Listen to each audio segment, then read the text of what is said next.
Moving on. Bob Neef? Sorry, Bob. I'm going to go with Neef. Uh, Writes, given Lizzie Warden's DNA debacle, I would have assumed that her presidential aspirations would have been crushed. Will she run? Will she win? She will certainly run, and and she will certainly not win. Um, the fact that the DNA debacle, where for those of you who might have been camped out on another planet or something, Senator Warren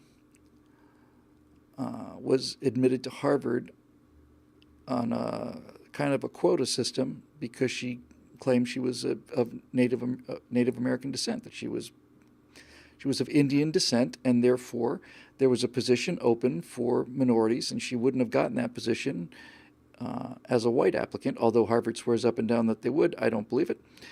And so she basically is about the whitest person that's ever been born on the earth. You just look at her and you just think, this is a person who thinks that mayonnaise is too spicy.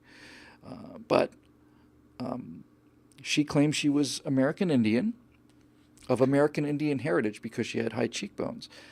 And she got called out on this. And that happened quite a long time ago, and then it kind of died down. But then Trump called her out again. And this is really the genius of Trump, is he's just a master at trolling, really. That's all he does. So Elizabeth Warren decides she's going to go out and get a DNA test. And and to everyone's astonishment, the Barbara Streisand effect is like, if you don't want publicity to something, don't keep bringing it up. And she comes back, and it turns out that genetically it's something like 1 out of, 100, 200 of our ancestors. She's 1/2000th part Indian, and then she goes public with this. I told you, I'm 1/2000th part Indian.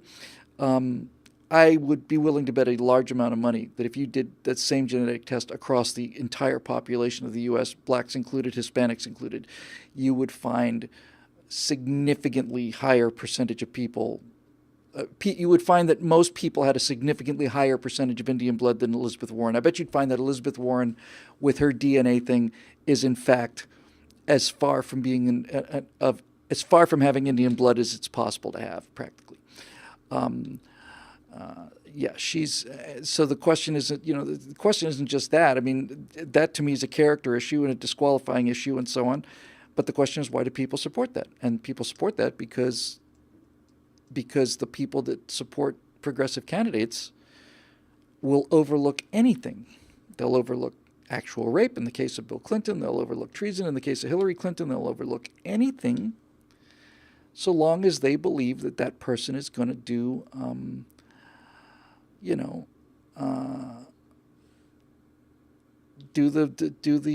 bring the workers' paradise.